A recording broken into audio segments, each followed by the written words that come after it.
യേശുവെ നന്ദി, മാധവേ നന്ദി. എൻ്റെ പേര് ജെൻസി ജോസഫ്. ഞാൻ ബാംഗ്ലൂരിൽ നിന്ന് സെൻറ്റ് ജോസഫ് ചർച്ച് ബാബുസപ്പാള്യ സൈറോ മലബാർ ഇടവകയിൽ നിന്ന് വരുന്നു. ഞാൻ ഏറ്റവും ആദ്യമായിട്ട് ഉടമ്പടി എടുത്തത് 14 മാർച്ച് 2023. ഞാൻ ഏറ്റവും ആദ്യമായിട്ട് ഇതറിയുന്നത് അമ്മ മൂലമാണ്. അപ്പം അമ്മ ആദ്യം എനിക്ക് ഈ പത്രം തന്നു, ഇങ്ങനെ കൃപാസനമുണ്ട്, ഒത്തിരി അത്ഭുതങ്ങളൊക്കെ നടക്കുന്നുണ്ടെന്ന് പറഞ്ഞിട്ട്. അപ്പം ഞാനത് അത്ര കാര്യമാക്കിയില്ല. ശരി എന്നൊക്കെ പറഞ്ഞിട്ട് അവിടെ തലേണ അവിടെ വെറുതെ കൊണ്ടിട്ടു. പിന്നെ കുറേ നാളൊന്നും നോക്കിയില്ല. പക്ഷെ 2 മാസം കഴിഞ്ഞപ്പോൾ എനിക്ക് തന്നെ എന്തോ എൻ്റെ പ്രശ്നങ്ങൾക്ക് ഉടമ്പടി എടുക്കണമെന്ന് തോന്നി. അങ്ങനെയാണ് ഞാൻ ഏറ്റവും ആദ്യമായിട്ട് 14 മാർച്ച് 2023 ഉടമ്പടി എടുത്തത്. ഉടമ്പടി എടുത്തിട്ട് ഞാൻ 2 ആഴ്ച ചെയ്തു. 2 ആഴ്ച ചെയ്ത് കഴിഞ്ഞപ്പോൾ പിന്നെ ഭയങ്കര ബുദ്ധിമുട്ടായി. ഒന്നും എനിക്ക് ചെയ്യാൻ പറ്റുന്നില്ല. നേരത്തിന് രാവിലെ എണീക്കാനും മെഴുതിരി കത്തിച്ച് പ്രാർത്ഥിക്കാനും ഒന്നും എനിക്ക് പറ്റുന്നുണ്ടായിരുന്നില്ല. എന്നിട്ട് 2 വീക്സ് ചെയ്തിട്ട് പിന്നെ 2 ആഴ്ച മുടങ്ങി. അപ്പം ഞാനിങ്ങനെ മനസ്സിലാക്കി ഇനി ഞാൻ ചെയ്യുന്നില്ല. കുറേ പേരിങ്ങനെ പറഞ്ഞു, അയ്യോ അത് ഭയങ്കര ബുദ്ധിമുട്ടാണ് ചെയ്യാൻ, നമ്മൾ പാതിൽ വെച്ച് നിർത്തി എന്നൊക്കെ. പക്ഷേ ഞാനിങ്ങനെ വിഷമിച്ചിരുന്ന് നോക്കുമ്പോൾ യൂട്യൂബിൽ ഞാൻ അച്ഛൻ്റെ ഒരു യൂട്യൂബ് ഷോർട്സ് കണ്ടു. നിങ്ങൾ ഉടമ്പടി മുടങ്ങിയെന്ന് പറഞ്ഞിട്ട് പാതിൽ വെച്ച് നിർത്തരുത്, നിങ്ങൾ പിന്നെയും തുടങ്ങണം എന്നുള്ള ഒരു ഷോർട്ട് കറക്റ്റ് ആ സമയത്തിന് എനിക്ക് കാണാൻ പറ്റി. അപ്പോൾ ഞാൻ ദൈവത്തിന് സമർപ്പിച്ച് പിന്നെയും സ്റ്റാർട്ടിങ് തൊട്ട് പിന്നെയും ഞാൻ ആ ഉടമ്പടിയുടെ എല്ലാ പ്രേയേഴ്സും ക്യാൻഡിൽ കത്തിച്ചിട്ടുള്ള രാവിലത്തെയും വൈകിട്ടത്തെ പ്രാർത്ഥനകളൊക്കെ തുടങ്ങി. അപ്പോൾ ആദ്യം ഉടമ്പടി എടുത്ത് 3 മന്ത്സിന് എനിക്കൊന്നും അത്ര വലിയ വ്യത്യാസം തോന്നിയില്ല. അപ്പോൾ ഞാൻ വിചാരിച്ചു ഇതൊന്നും നടക്കുന്നില്ലല്ലോ എന്ന്. പക്ഷെ അത്ഭുതങ്ങൾ ഞാൻ ആദ്യമായിട്ട് വന്ന് സെപ്റ്റംബർ 15 2023 വന്ന് ഉടമ്പടി ആദ്യമായിട്ട് വന്ന് പുതുക്കിയപ്പോഴാണ് ഒന്നിൻ്റെ പുറകെ ആയിട്ട് കുറേ മിറാക്കിൾസ് ആവാൻ തുടങ്ങി. അപ്പോൾ മെയിനായിട്ട് എനിക്ക് കോവിഡിൻ്റെ സമയത്ത് ഞാൻ ജോലി വിട്ടിരിക്കുമായിരുന്നു. ജോലി വിട്ടിട്ട് 1.5 കൊല്ലം വീട്ടിലിരുന്നു. അതിനേക്കാൾ മുമ്പ് 8 കൊല്ലത്തെ ബ്രേക്ക് കഴിഞ്ഞിട്ട് ഞാനൊരു ജോലിക്ക് കയറിയത്. അത് 2 വർഷം ചെയ്തു. 2 വർഷം ചെയ്ത് കഴിഞ്ഞപ്പോൾ കോവിഡിൻ്റെ സമയം ഞാൻ ജോലി വിട്ടത്. പിന്നെ 1.5 വർഷം വീട്ടിലിരുന്നു. അപ്പോൾ എനിക്ക് അത് കഴിഞ്ഞിട്ട് കിട്ടിയ ജോലിയൊക്കെ 6 മാസം ജോലിക്ക് പോവും, പിന്നെ വിടും, പിന്നെ ഒരു 7 മാസം വേറൊരു ജോലിക്ക് പോവും, പിന്നെ അതും വിടും. അപ്പം അത് കാരണം എനിക്ക് അതേ സാലറി തന്നെയായിരുന്നു, സാലറി കൂട്ടുന്നില്ല. പിന്നെ ജോലി എനിക്കുള്ള എക്സ്പീരിയൻസിലുള്ള ജോലിയല്ല എനിക്ക് കിട്ടുന്നുണ്ടായിരുന്നത്, ഒത്തിരി ബ്രേക്ക് ആയതുകൊണ്ട്. പക്ഷേ ഞാനിവിടെ വന്ന് ഉടമ്പടി പുതുക്കിയ അന്ന് 15 സെപ്റ്റംബർ 2023 അന്ന് ഞാൻ പ്രാർത്ഥിച്ചു, കർത്താവേ എനിക്ക് നല്ലൊരു ജോലി, എനിക്ക് എക്സ്പീരിയൻസ് ഇത്രയധികം 10-15 വർഷത്തെ എക്സ്പീരിയൻസ് ഉണ്ട്, അതിനനുസരിച്ച് ഒരു ജോലി. പിന്നെ ഈ ജോലിയിൽ കയറിയിട്ട് ഞാൻ 1 വർഷത്തേക്കാളും കൂടുതൽ നിൽക്കുകയാണെങ്കിൽ ഞാനിവിടെ വന്ന് സാക്ഷി ഞാൻ പറയും എന്ന് പറഞ്ഞിട്ട് എഴുതിയിട്ടുണ്ടായിരുന്നു. അപ്പോൾ ഇവിടെ ഉടമ്പടി പുതുക്കി പുറത്ത് ഇറങ്ങി 1 മണിക്കൂർ പോലും ആയില്ല. അപ്പോൾ ഞാൻ ഓട്ടോയിൽ ഇരിക്കുമായിരുന്നു വേറൊരു പള്ളിയിൽ പോകാൻ വേണ്ടിയിട്ട്. അപ്പോൾ എൻ്റെ ഫ്രണ്ട് ഫോൺ ചെയ്തിട്ട് പറഞ്ഞു, ഞാൻ നാളെ റെസിഗ്നേഷൻ ലെറ്റർ കൊടുക്കാൻ പോവാണ്, ഞാൻ ടൈപ്പ് ചെയ്ത് വെച്ചിട്ടുണ്ട്, പക്ഷെ ബോസിന് പോലും അറിയത്തില്ല, ഞാൻ നിന്നെയാണ് റെഫർ ചെയ്യാൻ പോകുന്നത്, ഞാൻ വേറെ ആരോടും പറഞ്ഞിട്ടില്ല, നിനക്ക് ഈ പൊസിഷൻ ഇഷ്ടമാണെങ്കിൽ ഞാൻ നാളെ റെസിഗ്നേഷൻ ലെറ്റർ കൊടുക്കുമ്പോൾ നിൻ്റെ പേര് ഞാൻ റെഫർ ചെയ്യുമെന്ന് പറഞ്ഞു. അപ്പോൾ ഞാൻ പറഞ്ഞു എനിക്കിഷ്ടമാണ്, നീ റെഫർ ചെയ്യ്, പിന്നെ നമുക്ക് ഇൻ്റർവ്യൂ കോൾ വരുവാണെങ്കിൽ പോവാമെന്ന്.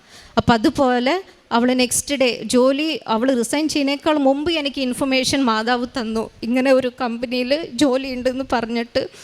നെക്സ്റ്റ് ഡേ അവൾ റെസിഗ്നേഷൻ കൊടുത്ത് ബോസിൻ്റെ കയ്യിൽ കൊടുത്തപ്പോൾ എൻ്റെ പേരാണ് ഏറ്റവും ആദ്യം റെഫർ ചെയ്തത്. എന്നിട്ട് അന്ന് തന്നെ അവൾ കോൾ ചെയ്തു, ഇങ്ങനെ ഇൻ്റർവ്യൂവിന് വരാൻ പറഞ്ഞിട്ടുണ്ട്, വേറെ 1-2 പേരുണ്ട്, നിന്നോട് വരാൻ പറഞ്ഞിട്ടുണ്ട്.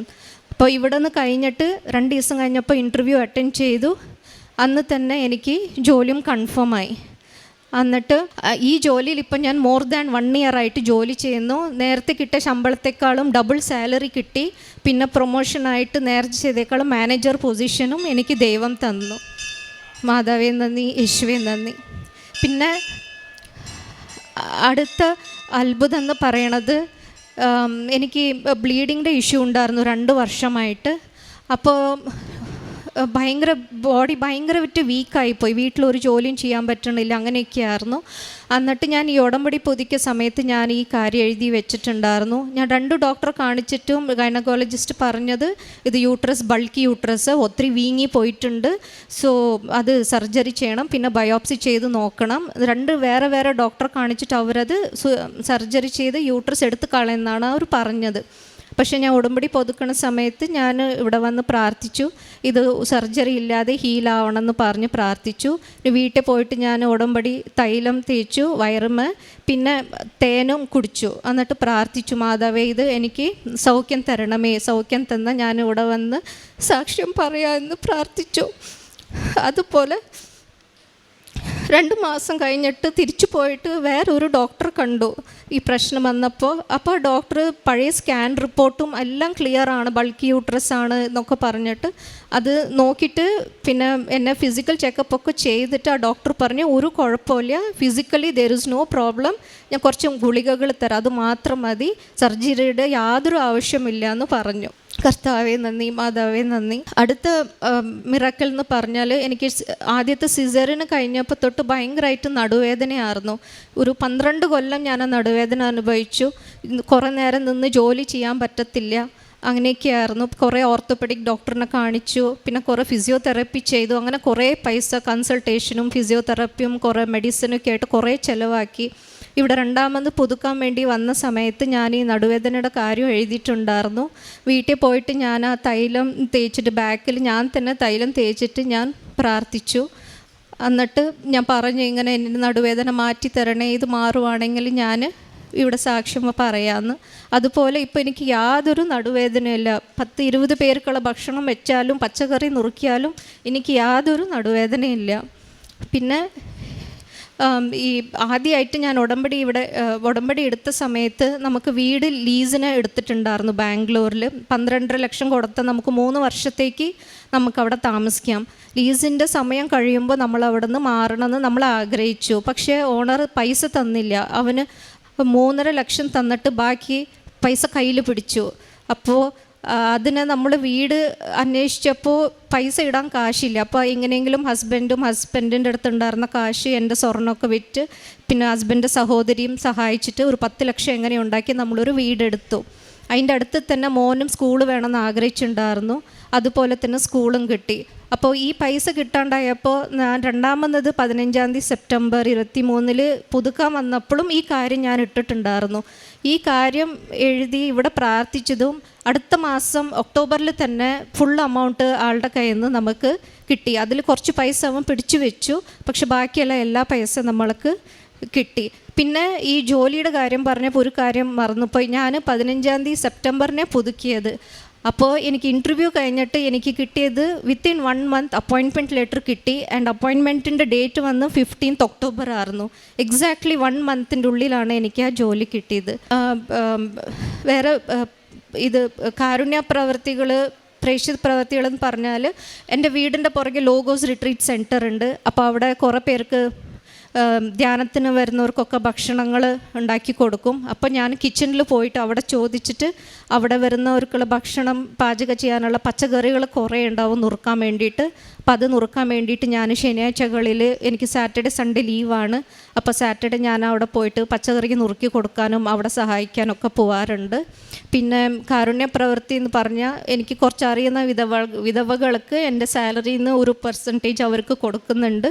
പിന്നെ പാവപ്പെട്ടവർക്ക് ഭക്ഷണം, പിന്നെ വിൻ്റർ സമയമായപ്പോൾ കമ്പിളി, അങ്ങനെ വിതരണങ്ങളൊക്കെ ഞാൻ ചെയ്തിട്ടുണ്ട്. ദൈവം ചെയ്ത എല്ലാ അനുഗ്രഹങ്ങൾക്കും നന്ദി. മാതാവേ നന്ദി, യേശുവേ നന്ദി. സങ്കീർത്തനങ്ങൾ 116, 5, 6 തിരുവചനങ്ങൾ. കർത്താവ് കരുണാമയനും നീതിമാനുമാണ്, നമ്മുടെ ദൈവം കൃപാലുവാണ്, എളിയവരെ കർത്താവ് പരിപാലിക്കുന്നു, ഞാൻ നിലം പറ്റിയപ്പോൾ അവിടുന്ന് എന്നെ രക്ഷിച്ചു. ജെൻസി ജോസഫ് എന്ന ഈ സഹോദരി തൻ്റെ ജീവിതം കലുഷിതമായി പോയ നാളുകളിലാണ് പരിശുദ്ധ തിരുനടയിൽ ഉടമ്പടിയെടുത്ത് പ്രാർത്ഥിക്കുകയും ജീവിക്കുകയും ചെയ്തത്. സഹോദരി പറയുന്നുണ്ട്, ഉടമ്പടിയെടുത്ത ആദ്യ നാളുകൾ അത് മുന്നോട്ട് കൊണ്ടുപോകുവാൻ പ്രയാസമായിരുന്നു. ഇടയ്ക്ക് വെച്ച് അത് നിന്നുപോയി. എന്നാൽ വീണ്ടും അത് അച്ഛൻ്റെ ധ്യാനം കൂടി. അച്ഛൻ്റെ ധ്യാനത്തിൽ കിട്ടിയ സന്ദേശമനുസരിച്ച് ഉടമ്പടി പ്രകാരം ജീവിച്ചു തുടങ്ങിയപ്പോൾ ഓരോ അവസരത്തിലും സവിശേഷമാം വിധത്തിൽ അമ്മ മാതാവിൻ്റെ വലിയ സഹായം കിട്ടിയതിനെ സാക്ഷ്യപ്പെടുത്തുന്നു. മകൾ ആദ്യം സൂചിപ്പിച്ചതൊരു ജോലിക്ക് വേണ്ടിയാണ്. ഒത്തിരി ഇടങ്ങളിൽ മാറി മാറി ജോലി ചെയ്യേണ്ട സാഹചര്യങ്ങളുണ്ടായി.